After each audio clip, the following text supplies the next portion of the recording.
Fala pessoal, mais um vídeo aqui do Design Review.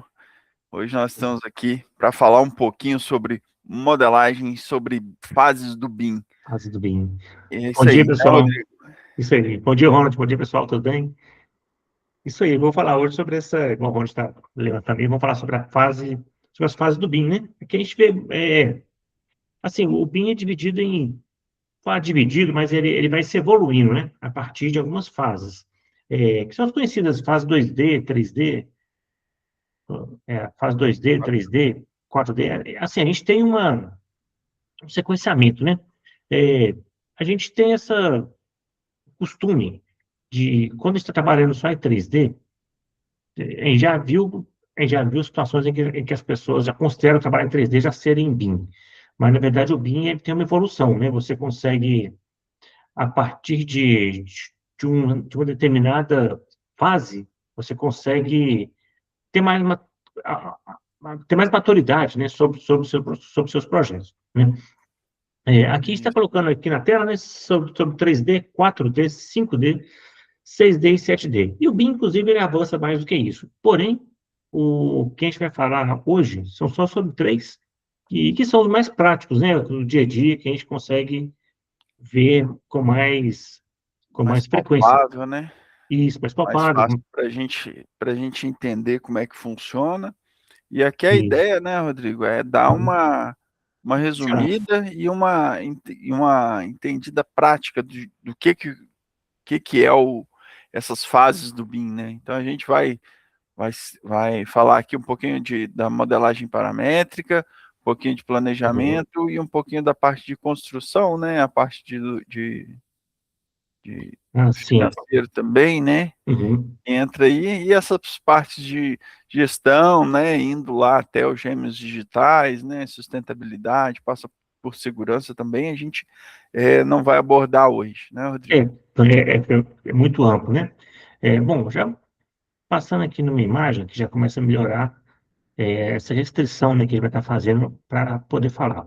Bom, o 3D, a modelagem, é uma coisa que já tá aí na engenharia há bastante tempo acompanhando a gente já, né? A gente já tem essa tranquilidade aí de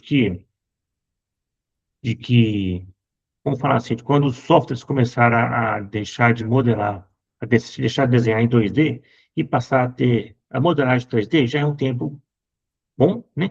E, ao mesmo tempo, agora é interessante que a gente consegue perceber que hoje as situações já são que, a partir do 3D, você já faz extração do seu desenho 2D. Você já consegue Isso, manter ali, né, vamos falar assim, uma conexão, né, entre os dois. isso. Isso.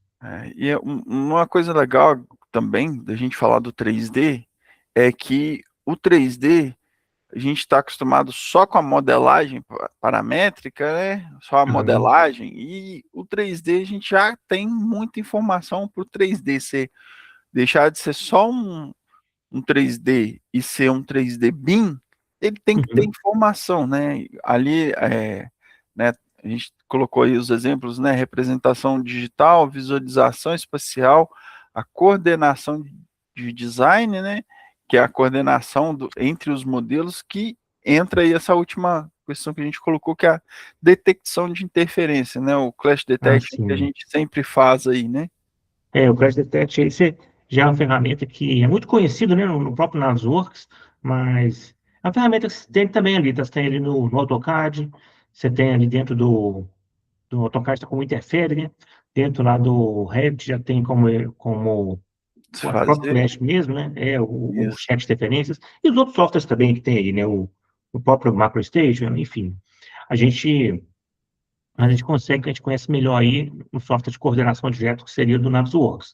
E, e isso aí já é uma evolução muito grande já em relação a apenas ser 3D, né?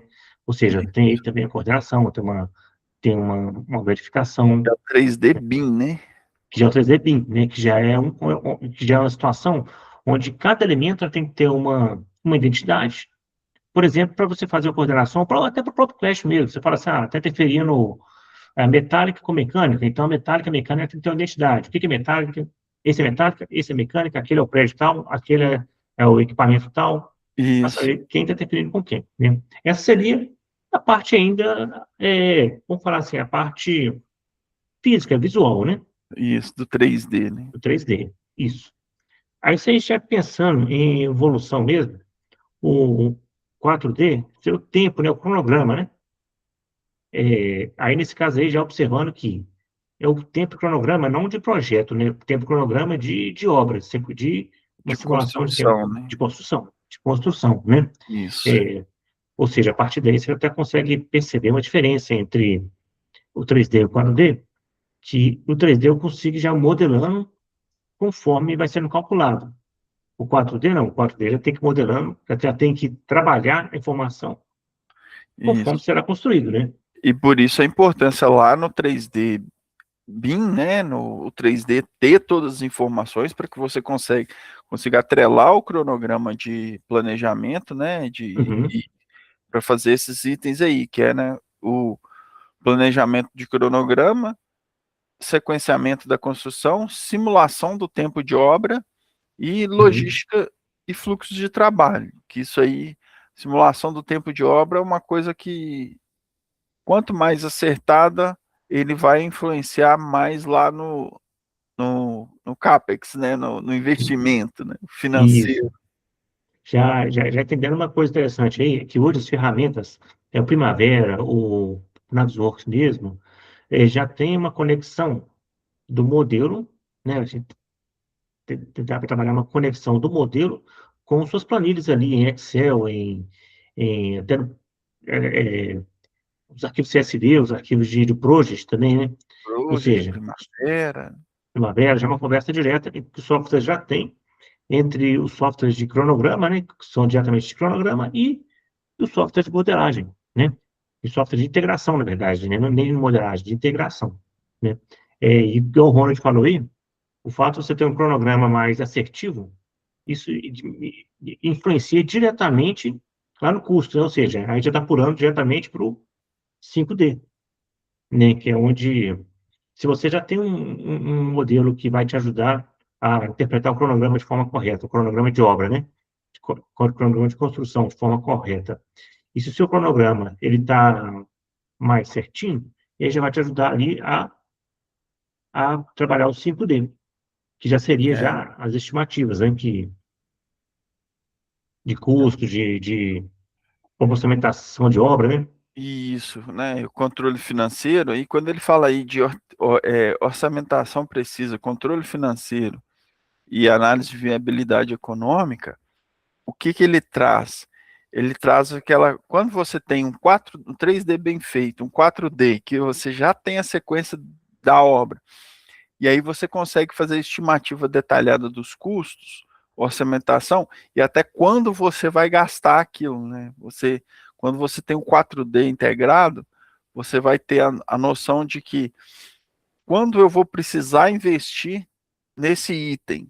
Então, às vezes é um item que vai estar lá na frente da obra, então essa Uhum. despesa ela vai estar mais à frente na obra. Isso, você vai Então ter você trabalha, maior. Uhum. trabalha melhor os custos, né? Isso, você consegue ter até um panorama melhor também, né? Dessa forma, assim, a gente consegue perceber aí que os três elementos, né? Que os três elementos, eles se integram entre si, né? A gente consegue ver que você consegue trabalhar um por exemplo, você pode trabalhar até o 3D sem precisar exatamente de mexer no 4D ou 5D, mas o oposto já não é verdadeiro. Já não é verdadeiro. Você não consegue. Acaba se tornando uma evolução, porque a gente acaba sendo É, dividido vou falar assim, em fases. Agora, você pode também trabalhar em fases, mas você pode trabalhar com maturidade menor, mas a divisão se torna essa. E aí também, a partir daí, a gente consegue ter as outras divisões, né, de D, mas a gente vai estar trabalhando com essas três essas três acho que são temáticas, as né? mais é, é, o que a Cotidiano, gente né? cotidiano, que a gente foca no dia a dia. Então, o 3D, o 4D e o 5D são É uma atividades realidade, né? iniciais, né? Você precisa começar o 3D, desenvolver o 3D para que você consiga começar o 4D e o 5D. Não necessariamente precisa estar pronto o 3D para você começar o 4D, e não precisa necessariamente tá pronto o 4D para você começar o 5D, né, a parte de orçamentação, esse tipo de coisa, mas quanto mais informação você tiver na etapa anterior, melhor você vai conseguir desenvolver a próxima etapa. Então, se você tiver uma modelagem bastante avançada, com bastante informação, Você consegue paralelizar. isso, você consegue Sim. organizar para que você faça uma linha do tempo, né, o cronograma, tudo certinho, mais preciso, e aí com isso bem preciso, você consegue trabalhar custos com mais precisão, né, deixando menos margem de erro. E já percebendo aí que esses três aí acaba tendo uma coisa em comum, que é a simulação, né? Quanto mais aumentando a precisão da simulação, você aumenta o real, a facilidade da assertividade no real, né? Esse, esses são os pontos É, interessantes, né? exatamente. Então, Uhum. era isso aí, pessoal, que a É gente isso aí. tinha para comentar hoje aqui sobre o 3D, 4D e 5D, são essas as fases mais utilizadas do BIM, né? Uhum. São nossos utilizados do dia a dia. Tem algumas referências que a gente vai passar elas Na na descrição, deixar aí descrição, para né? vocês, né? Às vezes os vídeos que vão representar aí, como trabalhar aí o 3D e o 2D, o 4D e o 5D, só para ter uma noção de como que, para quem não conhece ainda, né, já que o 3D é bem difundido, mas o 4D e 5D não é tão difundido assim. Então, para quem não conhece, vai deixar os dois exemplos, né? E, Ronald, eu acho que é isso, cara. É isso Um mesmo, panorama bem rápido, assim, acho que seria isso mesmo. Só para a isso aí. galera conhecer, né, esses elementos, né? Pessoal, assim, o que a gente está falando aí, vocês, vamos debater também, pode apresentar, comentem, né? Comentem, se inscrevam no É, canal também, ative sua notificação, e toda semana a gente está aí apresentando alguma coisa do dia a dia, né? Da engenharia, da engenharia de projetos, né? E é isso aí. é isso aí, pessoal. Até a próxima para vocês. Não deixe de qualquer dúvida, comentário, questionamento ou coisas que vocês discordem ou concordem, Outras deixe tudo questões, né? nos comentários, né? Sugestões de vídeos, fiquem à Questões de vídeo. vontade para usar os comentários aí. Obrigado, pessoal. Valeu, Ronald. Obrigado, até a próxima. Até a Valeu, próxima. Rodrigo. Valeu.